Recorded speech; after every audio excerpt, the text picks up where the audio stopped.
ये करने के लिए हो सकता है कि वो उस कैटेगरी में काम करने में वो अच्छा कर पाए और समाज में एक अच्छा प्रदर्शन कर पाए। तो हमें ज़रूरी नहीं है कि आईएएस का बच्चा आईएएस ही बने, टाइप का कुछ नहीं होना चाहिए।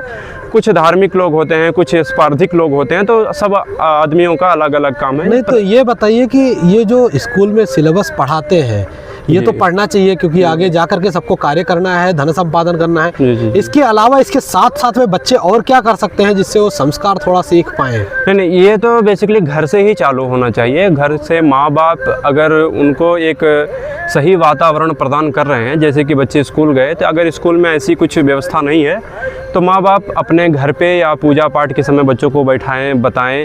बच्चों के पास बहुत सारे क्वेश्चंस होते हैं, जैसे कि कुछ भी लेकर हमारे धर्म से रिलेटेड, तो उनको बच्चों को बताना चाहिए।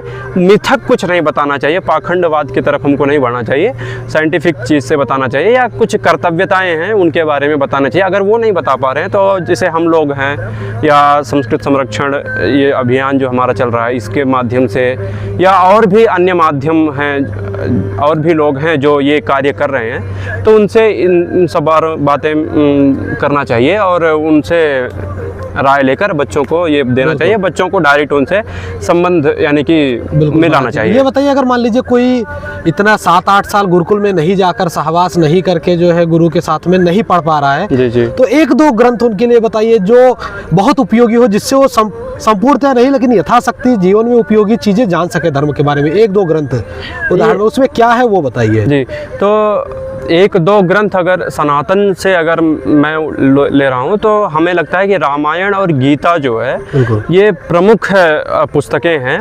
हाँ। वैसे तो वेद ही सबसे निष्ठ और सबसे अध्ययन करना चाहिए, उत्कृष्ट है।